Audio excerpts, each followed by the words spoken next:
Hello po, paki-share po ulit ito. Nawala, sorry.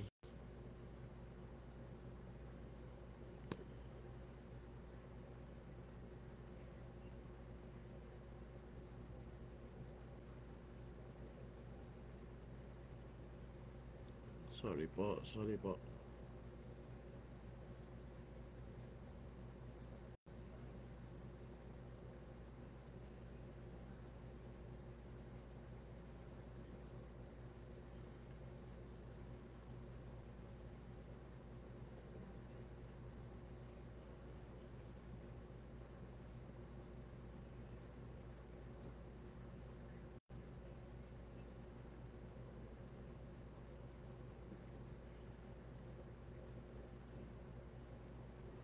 Hello.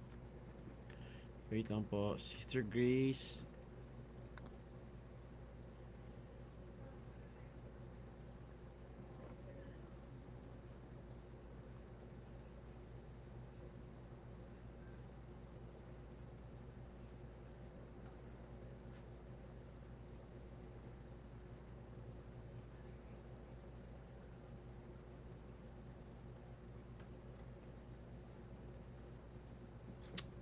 Okay, pasensya na po.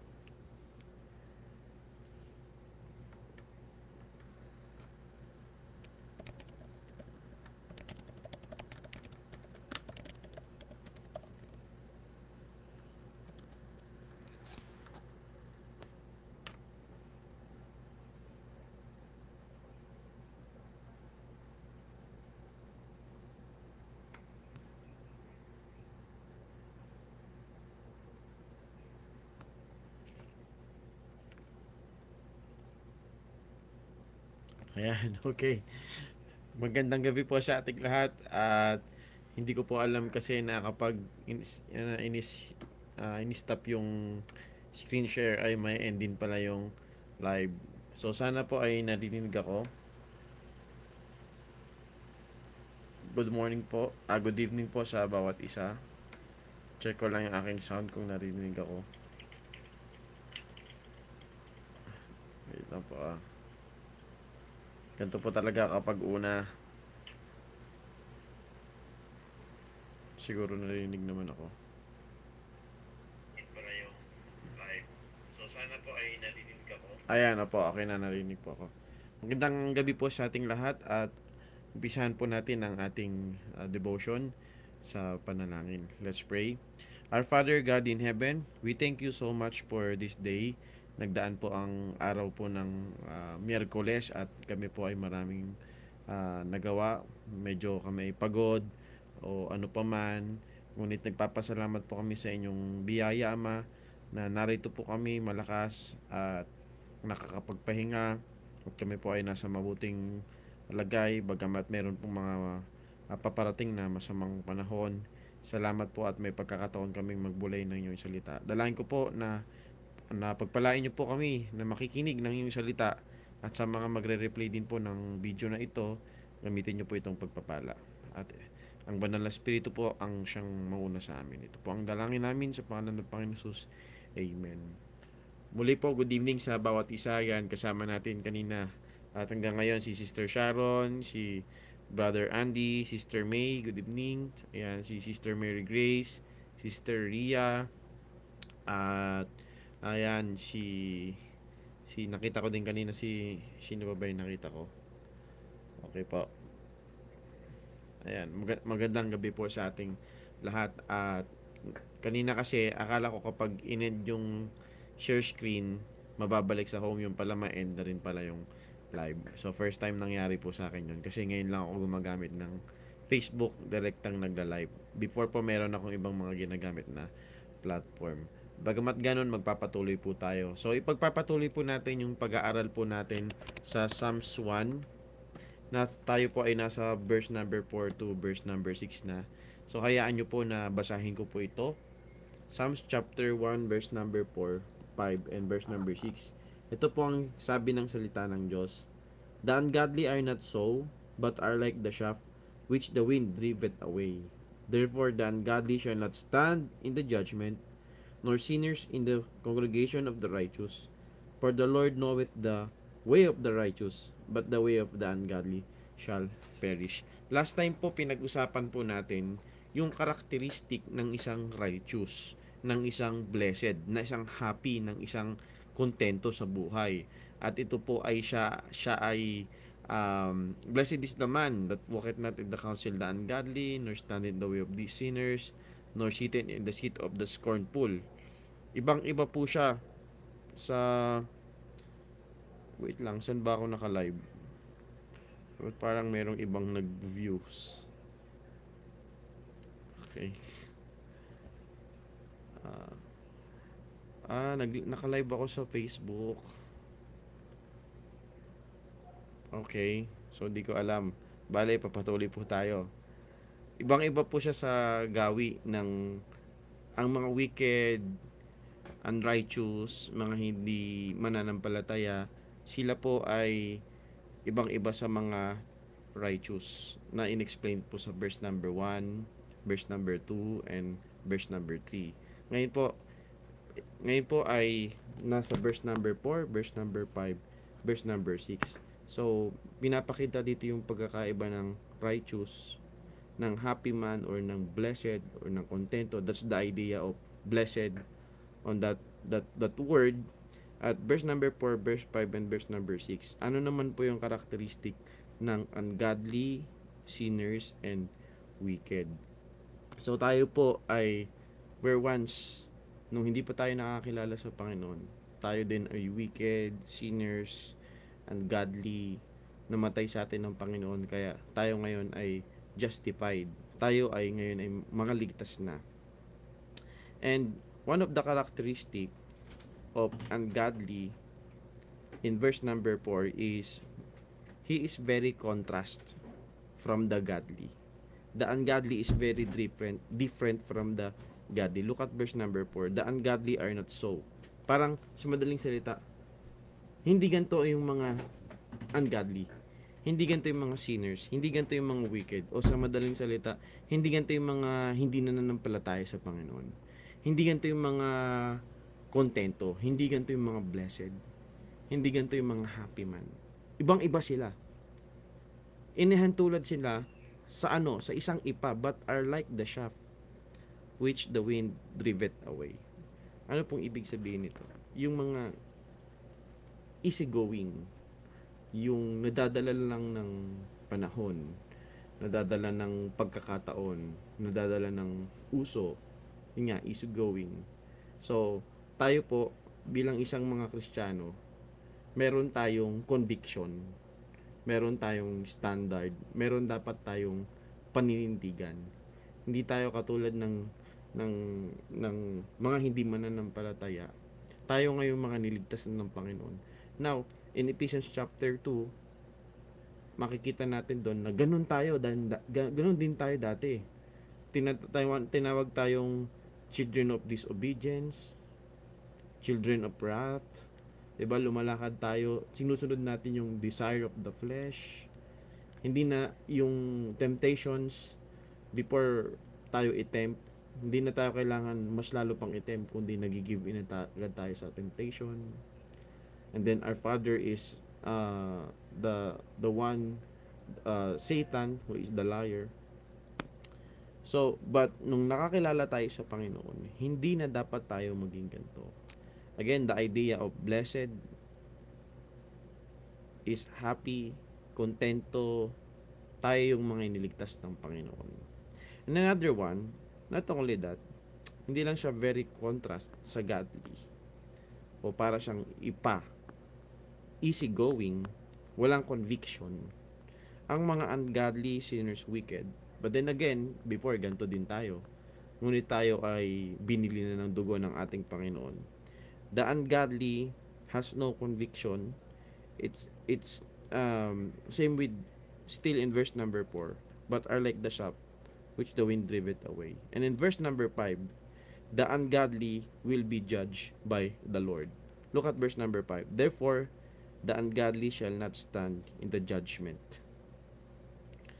Ang idea, ang mga hindi mananampalataya, ang mga ungodly, wicked sinners, sila po ay huhukuman ng ating Panginoon. So, Ganun ang mundo, no? Kung ano ang gusto nila, kung ano ang ah, naiisip nila, sasabihin nila, kung ano yung nanaisin nilang gawin, yun ang gagawin nila. Na tipong walang paghuhukom. Mga kapatid, kahit tayong mga Kristiyano na, hindi ibig sabihin, no, binayaran na ng Panginoon, past, present, future, ang ating mga kasalanan. Ngunit paulit-ulit sinasabi ng Biblia na merong justice ang Panginoon, just ang Panginoon. Ano yung tatanim natin, yun din yung aanihin natin. Pero mas matindi sa mga ungodly, sa mga hindi mananampalataya. Sila ay hindi makakatayo sa paghuhukom ng Diyos, or they will judge by the Lord. At yung mga hindi naniniwala sa ating Panginoon, look at the word of God in Philippians chapter 2. Lahat ng tao luluhod sa Panginoon, and they will confess that Jesus is Lord. So, may mga tao na sa kanila ang Panginoon Kristo ay isang historical person, but not really Lord. Because there's no such thing as spiritual things, materialistic, or materialism. Wala naman talagang, there's no things beyond this matter. Wala naman talagang spiritual things. No, hindi naniniwala sa Diyos. Naniniwala man, pero nagdududa pa din. Mga skeptics, mga agnostics. All of them.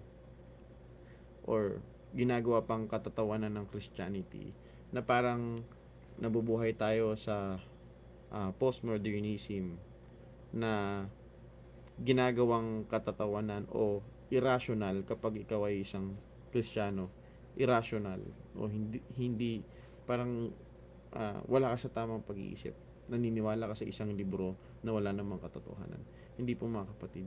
Lahat ng mga yan, lahat ng mga ganyang pag-iisip, lahat ng uri ng tao, naniniwala o hindi, the Bible says that they will confess that Jesus is Lord. So ngayon, okay, ayaw mo maniwala, but someday, luluhod ka din. Hindi ka palaging ganyan. Okay.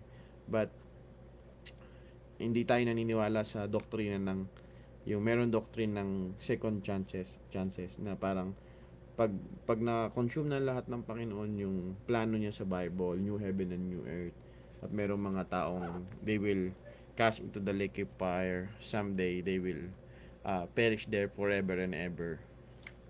So, sasabihin daw ng Diyos, ulitan na lang. So, ayokong ganito, lahat love wins, mananalo pa rin ng pag-ibig, walang mapupunta sa impyerno. Hindi po, mga kapatid. Merong paghuhukom ang Diyos. Kaya tayo, isa to sa pag-iisip natin, motivation natin, na God will not let sin go unpunished. Wala tayong kawala sa Panginoon. Kaya yung mga kaibigan natin, mga kamag-anak natin, mga kakilala natin, na hindi nila, they know the name Jesus, they know Bible, they know Christianity.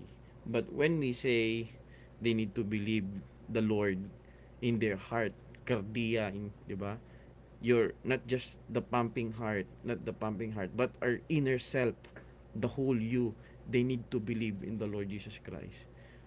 And if they not, sila po ay mapaparusahan panghabang buhay at panghabang buhay. Wala pong 10,000 years, 1 million years, no. For eternity. And we don't believe in annihilation. Na pagdating naman sa impyerno, pagdating naman sa lake of fire, mawawala din naman sila. Diba? Parang isang papel na pag sinindihan naman ng apoy, ma-annihilate din. Hindi po, mga kapatid. So, that's the characteristic. Yan po ang definition ng ungodly. Verse number 5. Another one is the ungodly will be separated from the godly. So, merong paghihiwalay. It says here, nor sinners in the congregation of the righteous. Kaya nga, mahirap yung Siyempre, nandun na tayo sa part na hindi natin pwedeng i-judge kung ligtas ba yan o hindi. Pero ang Biblia nagtuturo ng ang isang taong nanampalataya talaga sa Panginoon, merong evidence, merong ebidensya ng kanyang conversion, no? When you say you believe on the Lord, you will not continue sinning, or you will not walang conviction o walang pagbabago, ganun pa din. Okay. So in our times, parang sa panahon natin ngayon, lalo na nagsiship na tayo sa times na parang okay na lahat, okay na yung ganito, okay na yung ganyan, wala nang standard. So mga kapatid, kailangan natin magkaroon ng distinction. Konting history lang. Bakit yung mga Hudyo, maraming sumakop sa kanila, pinagpasapasahan sila, o napunta sila diaspora, napunta sila sa ibang lugar, ganto, sinakop sila ng Babylonia, Persia, Greece, and then Romans, kung saan sila napunta, pero distinct pa din sila, distinct as a race, distinct as a nation, or bilang isang Hudyo, Hebrew. Why? Kasi they have this Torah, the Genesis, Exodus, Leviticus, Numbers, and Deuteronomy. And because of that, they have the law of Moses, the word of God, salita ng Diyos na pinangahawakan nila. Naging distinct pa din sila kahit wala sila sa kanilang sariling lugar, wala sila sa promised land. And taking that example, ganun din tayo mga kapatid. Meron tayong Biblia. It's not just the 5 books of Moses, but the 66 books. Meron tayong enablement na nanggagaling sa Panginoon. We have the Holy Spirit, we have our new nature, and we have His Word na magiging dahilan kung babasahin natin ito, katulad ng pinag-aralan natin last week na but His delight is in the law of the Lord. Yung kanyang kasiyahan ay sa Panginoon, sa salita ng Panginoon. He meditates it day and night. Pagbulay-bulayan natin upang hindi tayo maging mistiso, o hindi tayo maging Kristiyanong walang conviction, Kristiyanong walang standard, Kristiyanong okay na lahat. Hindi po. And last but not the least, verse number 6, for the Lord knoweth the way of the righteous, but the way of the ungodly shall perish. Another one description of the ungodly is the ungodly's way will lead to death and destruction. So pag binasa mo, no, parang ano, ba't yun yung puntos mo, pastor? Okay, but when you study it and compare some translations, how the translator translate it, ganito po ang punto: the ungodly's ways will lead to death and destruction. Kaya nga kapahamakan ang kanilang patutunguhan. Kaya po kung tayo nagbabasa na lang din naman tayo ng mga telenovela, manga, etc. Mag-try din natin magbasa ng mga Christian literature. Katulad nung isa sa mga nabasa ko ay yung kay John Bunyan, yung Pilgrim's Progress. Yung unang chapter, unang story, talagang ilang beses doon inulit, flee from the wrath to come. Flee from the wrath to come. And that words still hanggang ngayon dapat na ipipreach. Flee from the wrath to come. Ano po yun? Yung paghuhukom ng Panginoon, yung judgment ng Panginoon sa mga hindi mananampalataya, yung kanyang galit na ibubuhos. If you will read Psalms chapter 7 verse number 11, hindi natutuwa ang Panginoon sa mga kasalanan. And again, taking this sa atin ding mga nanampalataya na sa Panginoon, may tinalabanggit ang Bible ng mga sin unto death. Hindi natin pwedeng gawing lisensya ang biyaya ng Panginoon para magpatuloy tayo sa kasalanan, mga kapatid. Sabi ni Apostle Paul, shall we continue in sin that grace may abound? Magpapatuloy ba tayo sa kasalanan upang sumaga ng biyaya? wag nawang hayaan ng Diyos. So, the love, grace, and mercy of the Lord, hindi po yan lisensya para gawin natin yung mga gusto natin.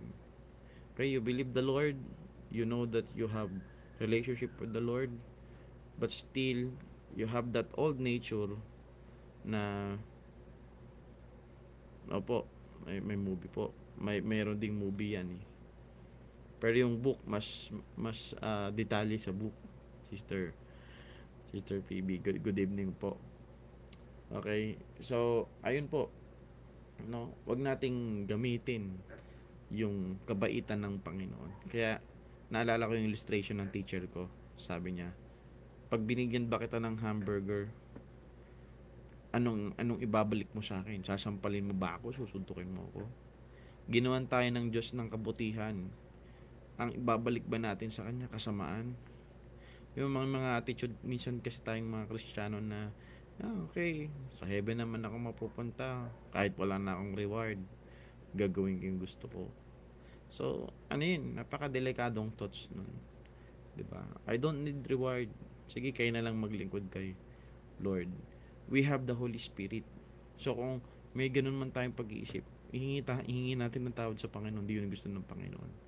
Sabi ng Ephesians chapter 2 verse number 10, For we are His workmanship, created in Christ Jesus. Diba? Noon pa man, inordain na yung kay Kristo, lalakad sila. They will do good works because they are in Christ. So, pinredestin ka ng Panginoon to what? Maging katulad ka, little by little, maging katulad ka sa wangis ng Panginoong Jesucristo. Hindi ka niligtas ng Panginoon para mapredestin ka sa hindi mga magagandang bagay. Pinredestin ka ng Panginoon. Nung naligtas ka, pinredestin ka niya gumawa ng mga mabubuting bagay. Kaya kung meron man tayong pag-iisip na sige, ligtas naman ako, gagawin ko yung gusto ko, tsaka hindi naman mawawala yung kaligtasan ko. Para sa akin, hindi ka ba natatakot sabihin yung mga ganung bagay? Kaya kami mga Kristiyano daw na naniniwala sila na nawawala ang kaligtasan kasi they think that their works will be the reason para makip nila yung kanilang kaligtasan. Hindi po.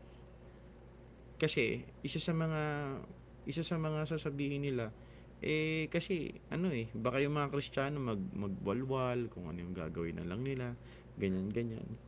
Kaya nga kung meron kang Holy Spirit, we need to emphasize the power we need to walk in the Spirit, the power of the Holy Spirit in our life. Okay? Upang yung mga ganung pag-iisip maiwasan. Ang kabutihan ng Diyos dapat mag-lead sa atin na maging mabuting tao tayo. Ako, ang battle cry ko, ang dilemma ko mga kapatid ay kung Kristiyano ka, ikaw dapat yung isa sa pinakamaunawaing tao sa mundo pagdating sa kalsada. Imaginin mo, ako araw-araw po ako nagmamaneho dito sa Ortigas. Siksikan. Good evening po. Good evening din po, my friend. Brother AJ. Kumusta po? Pauwi, papunta, madaling araw, git-gitan. So, feeling ko, sabi ko nga sa aking misis, pag bumisina ako na matagal, feeling ko parang ang sama-sama ako, diba? So, pag bumisina ka pero mamaya pag masmasan ka, parang feeling ko ang sama-sama ako. Bakit hindi ko pinagbigyan, etc. So, kung ikaw ay Kristiyano, tayo dapat yung mas masunurin kaysa sa hindi Kristiyano. Pag sinabing bawal magtapon, anong ginagawa natin? Nakagawian na natin na dahil ganito na yung ginagawa mo noon pa man, kahit naging Kristiyano ka, hindi pa rin nabago. Kahit bawal magtapon doon ka pa rin nagtatapon. Tignan mo, pag linis ka ng simbahan, yung ilalim ng upuan, may mga bubble gum pa din eh. 'Di ba? So not just your Sunday ang binago ni Lord.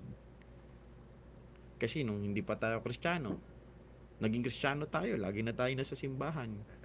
Pero every day of your life, every part of your life, every area of our life, dapat nagpapayield tayo sa banal na Espiritu sa Panginoon na baguhin, na iba tayo sa mga ibahin natin. Hindi na tayo katulad ng dati. Hindi na dapat tayo katulad ng dinidescribe ng Psalms chapter 1. Ito dapat tayong blessed, happy, kontento sa buhay. That's the idea. Hindi na tayo yung look at the words that was used here. Ungodly, sinners, wicked. Mga kapatid, hindi na tayo ganyan. You already on the winning side. Binili ka na ng Panginoon. Nasa pamilya ka na ng Diyos. Ikaw ay accepted into the beloved. You have the Holy Spirit of God. You have a church. All the spiritual enablement, empowerment, nasa atin na. Kaya, hindi pwede sa Kristiyano yung thoughts na ganito na ako hindi mo na ako mababago. Mga kapatid, mali po yun. Pag Kristiyano tayo, ang ugali natin mababago pa. Amen po ba? Kasi meron tayong banal na Espiritu. We have the Holy Spirit of God. We have the Word of God. We have our church. We have our pastor. So that's it. It's already mag alas 8 na. And itong devotion na to para po, nagkamali po ako ng pindot para po sana ito sa private group. Pero nung na-stop ko, nag-live ulit ako, napunta sa aking Facebook profile. Ayan. At muli po, magandang gabi po sa mga naki-tune in po sa atin. Welcome po kayo. Tayo po ay magtapos sa panalangin. Let's pray. Father, I thank you because binigay niyo po ang Panginoong Kristo na amin pong tagapagligtas, nang nagligtas po sa amin. Salamat po. At hindi po namin kayang iligtas ang aming sarili. At ngayon po kami po ay inyo pong mga anak nyo na. Maaari na po kami makapagsabi sa inyo ng Ama, sapagkat kami po ay na kay Kristo na. At patawad po sa mga kasalanan po namin nagawa sa aming puso't isipan, sa mga pagkakamali at sa mga pagkukulang po namin sa inyo. Ama, ganun din po nawa yung description ng inyong salita sa Psalms chapter 1 na palagi po kaming mag-delight sa inyong salita, masiyahan sa inyong salita, ipamuhay, i-meditate ang iyong salita upang kami ay maging katulad ng isang puno na nakatanim po sa rivers of waters, na whatsoever we do it will prosper. At salamat po, kami po ay hindi na wicked, not we're still sinner but saved by your grace. But we are not like this ungodly that you describe in Psalms chapter 1. Lord, we thank you so much. At dalayan ko po na kami po ay maging mabubuting mamamayan ng aming bansa, maging Kristiyano, at gampanan po namin ang lahat ng aming mga tungkulin bilang inyong mga anak. I pray na patuloy niyo pong pagpalain ng bawat isa sa amin. And all these things we ask in the name of our Lord Jesus Christ. Amen. Thank you very much po mga kapatid. God bless us all at magkita-kita po tayo next week sa ating Wednesday devotion. God bless us all. Bye-bye po.